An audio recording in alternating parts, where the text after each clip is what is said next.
जय श्री राम जी। स्वागत है आप सबका एक बार फिर से आपके अपने रामायण के चैनल पर। रामायण के इस भाग को समझने के लिए पहले के भाग अवश्य सुने, तभी आगे की समझ में आएगी। अब तक के भाग में हमने जाना कि गुरु विश्वामित्र राजा दशरथ से श्री राम जी को मांगने के लिए आए। अब आगे की कथा सुनते हैं।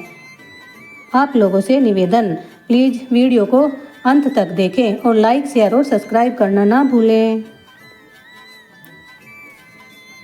यह सुन राजा का हृदय कांप गया, मुख की कांति कुंभला गई। वे बोले कि मैंने यह 4 पुत्र चौथेपन में पाए हैं। हे विप्र, आपने विचार कर बात नहीं कही। आप भूमि, धेनु, खजाने मांगिए, मैं आपको सर्व सब दे दूंगा। हे मुनि, देह और प्राण से प्यारा कुछ भी नहीं है, सो वह भी पल भर में दे दूंगा। यह सभी पुत्र मुझे प्राणों से प्यारे हैं, परंतु राम को देते तो कैसे भी नहीं बनता। कहाँ तो कठोर राक्षस और कहाँ सुकुमार सुंदर बालक। राजा की प्रेम रस से सनी हुई वाणी को सुनकर मुनि के हृदय में आनंद हुआ। तब वशिष्ठ जी ने राजा को समझाया, जिससे उनका संदेह नष्ट हो गया। राजा ने दोनों पुत्रों को बुलाया और हृदय से लगा सीख दी और कहा, हे नाथ, ये दोनों पुत्र मेरे प्राणों से प्यारे हैं, अब आप ही इनके पिता हैं, बहुत से आशीर्वाद दे। राजा ने पुत्रों को मुनि को सौंप दिया। फिर भगवान महल में जाकर माता के चरणों में मस्तक नवाकर चले। पुरुषों में सिंह के समान बलि, कृपा के समुद्र, धैर्यवान और संपूर्ण विश्व के कारण करण स्वरूप दोनों भाई मुनीश्वर का भय हरने को हर्षपूर्वक चले। राम जी के लाल नेत्र, विशाल वक्ष स्थल और भुजा है, नील कमल के समान श्याम शरीर है, कमर में पीत पट और तरकस बांधे हैं, हाथों में धनुष बाण है। श्याम और गौण वर्ण दोनों भाइयों को पाकर विश्वामित्र ने सोचा कि प्रभु ब्रह्मण्य देव है, यह मैंने जान लिया है। मेरे लिए इन्होंने पिता को त्याग दिया। मार्ग में मुनि ने राम जी को ताड़का दिखाई। यह सुनते ही क्रोध कर दौड़ी। प्रभु ने एक ही बाण से उसको मारकर अपना धाम दिया। तब ऋषि ने हृदय में ईश्वर को पहचान राम जी को वह विद्या दी जिससे भूख और प्यास नहीं लगती तथा शरीर में बल और तेज बढ़ता है। विश्वामित्र मुनि सब अस्त्र शस्त्र अर्पण कर भगवान को अपने आश्रम में ले गए और उन्हें भक्तों के हितकारी जानकर कंदमूल फल भोजन किया कराए।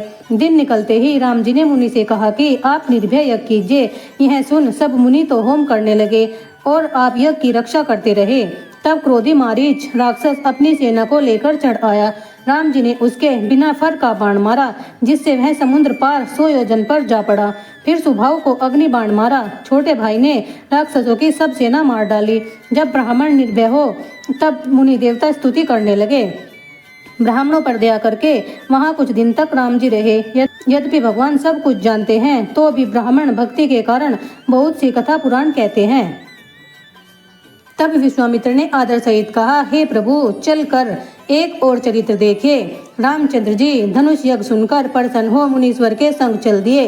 मार्ग में एक ऐसा आश्रम देखा जहाँ पशु पक्षी आदि कोई नहीं था। वहाँ एक शिला पड़ी हुई थी। देखकर मुनि ने प्रभु से सब कथा कही। हे राम जी, गौतम ऋषि की स्त्री साप के कारण शिलारूप हो गई है। धीरज धरकर आपके चरण कमल की रज चाहती है, सो आप इस पर कृपा कीजिए। श्री राम जी के पवित्र चरण छूते ही अहिल्या प्रकट हुई और राम जी के सम्मुख हाथ जोड़कर खड़ी हो गई। प्रेम से अत्यंत विहल हो पुलकायमान शरीर हो गया। मुख से वचन नहीं निकलते, नेत्रों में जलधारा बहने लगी। इस प्रकार बड़भागिनी प्रभु के चरणों में गिर पड़ी। उसने मन से धीरज धर प्रभु को पहचाना और उनकी कृपा भक्ति पाई। तब अहिल्या ने अति निर्मल वाणी से स्तुति की। हे ज्ञान में राम जी, आपकी जय हो। हे प्रभु, आप संसार को पवित्र करने वाले, रावण के बैरी भक्तों को सुख देने वाले, कमल नयन और संसार के भय को भंजक हो। मैं आपकी शरण में हूँ। मेरे पति ने जो शाप दिया सो अच्छा ही किया।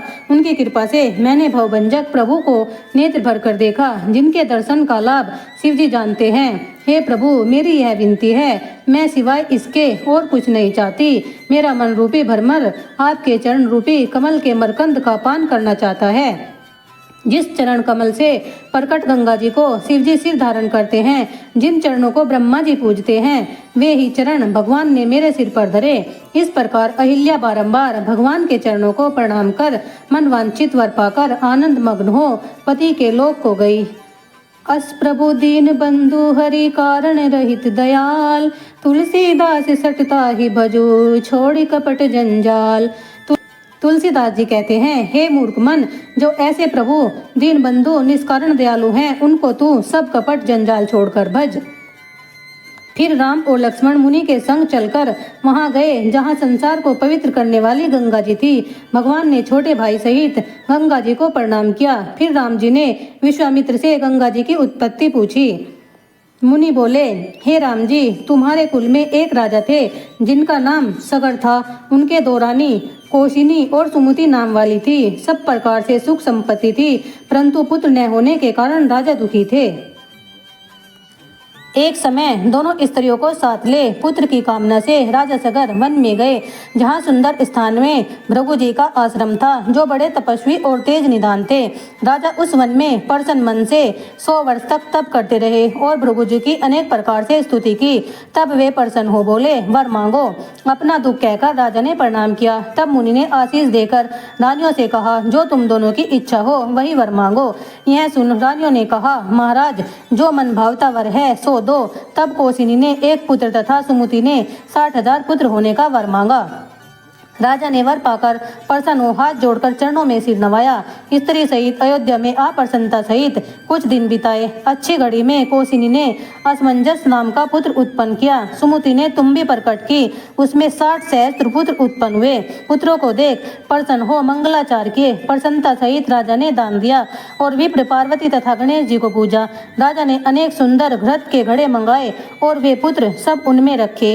हे घनश्याम, हे राम, इस प्रकार सब पुत्र हुए और मन की कामना पूरी हुई और रात दिन आनंद में बीतने लगे। पुरवासी और राजा बहुत आनंदित हुए, सब क्लेश मिट गए। वे सब बाल लीलाएं कर जब राजकुमार हुए तो अनेकों खेल खेलने लगे। सबके मन की अभिलाषा पूर्ण हुई। इसी आनंद में रहते बहुत दिन बीत गए। निर्मल जल वाली सरयू नदी जो अयोध्या के उत्तर की ओर बहती है, प्रजा के बालक उस सरयू में नित्य स्नान करते हैं। असमंजस ने वहां नाव लाकर उसमें बालकों को चढ़ाया और अपने हाथों से पानी में डुबो दी। बालकों के वध सुनकर पुरवासी बड़े दुखी हुए।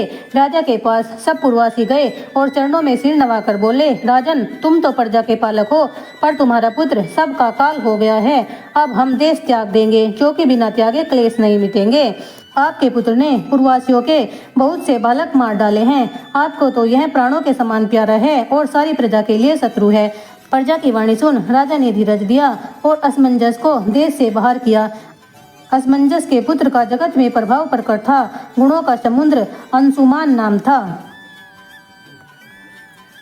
हे मुनि, वह अंशुमान राजा के हृदय में ऐसे रहे जैसे मछली के मन में जल। प्रजा अपने अपने घर गई। राजा के गुण देख मन में विश्राम हुआ। राजा ने मन में विचारा कि अब हमारा बुढ़ापा आ गया। अपने मंत्री, गुरु तथा पुत्र बुलाए और हिमाचल तथा विंध्याचल के मध्य स्थान में जाकर एक वेदी बनाई, जो देखते ही बन आवे, वर्णी नहीं जाती। यज्ञ आरंभ कर घोड़ा छोड़ा, जो सर्प के समान वेग से चला। इंद्र ने सुनते ही बड़ा भय मानकर मन में विचार कर घोड़ा ले लिया। इस भेद को किसी ने न जाना। कपिल देव जी के पास घोड़ा लाकर रख दिया। जो चतुर योद्धा रखवाली करते थे, उन्होंने भी न जाना कि घोड़ा कौन ले गया। तब ने आकर राजा से कहा, महाराज, कोई घोड़ा ले गया। यह बात कोई नहीं जानता, क्या करे? अब क्या आज्ञा होती है? यह बात सुनकर राजा बड़े विषमित हुए। सब पुत्रों को बुलाकर कहा, जाओ तुम घोड़ा देखो। यह सुन सब सिर नवाए चले। इंद्र के समान बलवान वीर चले। उनके चलने से पृथ्वी व्याकुल हो गई और बहुत से जीव आकर बलि पशु हुए। फूल वाटिका, उपवन, बाग, नदी, बावड़ी, कुएं, तालाब, नगर, गांव, मुनियों का स्थान, पहाड़ों की कंदरा, वन, अनेक स्थान ढूंढे। इस प्रकार घोड़ा ढूंढकर राजा के पास चले आए और चरणों में सिर नवाकर कहा, महाराज, घोड़ा कहीं नहीं मिला। तब राजा ने कहा, हे पुत्रों, पृथ्वी को खोदो। यह सुन सब पूर्व दिशा में गए। वे बलवान 1 योजन भर पृथ्वी रोज खोदने लगे। बल देखकर देवता डरे, किंतु ब्रह्मा ने कहा कि यह सगर पुत्र नष्ट होंगे। वे पृथ्वी खोदते खोदते पाताल को गए। वहां एक दिग्गज को देखकर सिर नवाया। उसके पूछने पर सब बात बताई। फिर वे दक्षिण दिशा को गए। वहां दूसरा गज देखा। वह बहुत ऊंचा और उज्जवल था। उसको भी प्रणाम किया। फिर पश्चिम में आए। तीसरा गज देखकर प्रदक्षिणा की और फिर उत्तर दिशा में गए। सफेद दिग्गज देखकर सब ने सुख पाया। फिर कपिल मुनि के निकट आए। पृथ्वी का पार नहीं पाया। चारों ओर समुद्र सुशोभित था। उन्होंने जाकर देखा कि घोड़ा मुनि के पास बंध रहा है। तब वे सब क्रोध कर बोले, क्योंकि उनका नाश होना चाहता है। हम पृथ्वी में चारों ओर तुझे खोजते हैं। किसी ने कहा, चोर तो बहुत देखे, पर इसके समान छली नहीं होगा। पराया धन ले पाताल में आ बैठा। इस चोर ने मुनि का वेश बनाया है। किसी ने कहा यह मुनि नहीं है, इसके लक्षण देखकर ही समझ लो। किसी ने कहा इस दुष्ट ने हमारा घोड़ा लेकर अपार तप किया है। यह सुन मुनि ने जब देखा तो वे सब उसी क्षण भस्म हो गए। हे पार्वती, जो सोच समझकर नहीं बोलते उन्हें तो अमृत विष और ओला अड़वा हो जाता है। जो अभिमानी जानकर भी अग्नि हाथ में धरते हैं वे क्यों न जले। जो जानबूझकर विष भक्षण करे वह क्यों न मरे। बिना विचारे उन सब ने क्रोध किया, अभी तक इससे सब जलकर राख हो गए। राजा ने अंशुमान को बुलाकर कहा वे पुत्र नहीं आए, तुम जाकर ढूंढो। राजा ने आशीष देकर कहा घोड़े को तथा मेरे पुत्रों को जल्दी लेकर आओ, अथवा हे पुत्र तुम घोड़ा लेकर जल्दी आओ। कुमार चरणों में सिर नवाकर चले। यह विष्णु भक्त थे, जहाँ मुनियों के स्थान देखे वहाँ वहाँ दंड कर प्रणाम करे। पन्नाग में आशीष पा चारों दिग्गजों को सिर नवाया। फिर इस प्रकार ढूंढते हुए सुमति के भाई गरुड़ जी मिले। गरुड़ जी ने अंशुमान को आशीष दे सबके भस्म होने का वृतांत सुनाया। यह सुन अंशुमान दुखी हुआ। तब गरुड़ ने उन्हें जलाशय दिखा दिया। अंशुमान ने वहां मंजन कर सबको क्रम से जलांजलि दी। फिर गरुड़ जी बोले हे सुत, तुम एक काम करो। हे पुत्र, वही उपाय करो जिससे गंगा पृथ्वी पर आवे, जिनके दर्शन से पाप छूट जाता है और स्नान करने से परम सुख प्राप्त होता है और यह 60,000 तर जाएंगे जो परम पवित्र गंगा जी प्राप्त हो जाए। यह सुन गरुड़ सहित अंशुमान कपिल देव जी के निकट आए। तब गरुड़ जी ने मुनि के चरणों में पड़ सब कथा कही। तब मुनि ने आज्ञा देकर घोड़ा दिया। अंशुमान घोड़ा पहुंचाकर मन में प्रसन्न हुए। नगर के निकट पहुंचकर गरुड़ अपने घर गए। अंशुमान ने घोड़ा ले जाकर राजा को 60,000 पुत्र के भस्म होने का समाचार सुनाया। राजा प्रसन्नता और दुख के वश में हुए। राजा ने यज्ञ कर बहुत सा दान दिया। तदंतर राजा ने बहुत प्रकार से राज्य कर प्रजा को सुख दिया। फिर राजा अंशुमान को राज्य दे भगवान के चरणों में प्रीति करते हुए तप करने वन को चले गए। मन में बड़ा प्रेम है। फिर अंशुमन भी अपने पुत्र दिलीप को राज्य दे तप करते हुए उत्तर दिशा को गया। अंशुमान ने कठिन तप करके शरीर त्याग दिया। राजा दिलीप की ऐसी प्रभुता थी कि सब राजा उनके सेवक थे। जिस राजा को इंद्र सदा देखता रहे उसकी महिमा कोई कवि कैसे कहे। जिसके भगीरथ पुत्र हुआ उसके मन में पिता के समान प्रीति थी। उसे राज्य देकर दिलीप भी तप करने चले गए। मन में विचारते हुए चले कि या तो गंगा जी को लाऊंगा या शरीर त्याग दूंगा। जैसे पिताजी ने तन मन दिया, जो गंगा जी नहीं लाऊं तो नगर लौटने का नाम नहीं लूंगा। इस प्रकार से विचार कर राजा ने बहुत प्रबल तप किया। बहुत समय तप करते करते बीत गया। देह त्याग कर दिया परंतु कुछ प्रकट न हुआ। जिस गंगा जी के लिए राजाओं ने शरीर त्यागा उस गंगा जल को छोड़कर मूर्ख कुएं का जल पीते हैं। भगीरथ ने सोचा कि पिताजी नहीं आए। बहुत दिन बीत गए। भगीरथ ने अपने पुत्र काकुस्थ को राज्य दे राजनीति समझाई। पुत्र से गंगा लाने की कथा कह आशीर्वाद दे राजा चले। नगर में निकलते ही अच्छे शगुन हुए। राजा ने बड़े गंभीर मन में आकर घनन तप किया। एक पैर पर खड़े होकर दोनों हाथ उठाकर सूर्य के सामने देखने लगे। इस प्रकार 1000 वर्ष बीत गए। रात दिन जाने नहीं जाते। तब घोर तप देखकर ब्रह्मा जी आकर राजा से बोले हे राजन, जो चाहो सो वर मांग लो। तब राजा प्रणाम करके ब्रह्मा जी से बोले जो मांगना चाहता हूँ सो आप जानते हैं, फिर भी मुझसे मांगने को कहते हैं। तो भी हे प्रभु यह वर दीजिए कि संतों की वृद्धि हो और सिद्धि की दाता गंगा जी भूतल पर आए। ब्रह्मा जी बोले ऐसा ही होगा, पर गंगा जी को धारण कौन करेगा। राजन, वे छूटते ही पाताल को चली जाएंगी, फिर पृथ्वी पर नहीं आएंगी। अतः एक बात तुमसे कहता हूँ, शिव जी बड़े दयालु हैं, वह गंगा जी धारण कर सकते हैं। उनके जपने से तुम्हारा काम हो जाएगा। ऐसा कहे ब्रह्मा जी अंतर्ध्यान हो गए। फिर भागीरथ शिव जी के पास गए। देवताओं के वर्ष तक अंगूठे पर खड़े हो शिव जी के नाम का उच्चारण किया।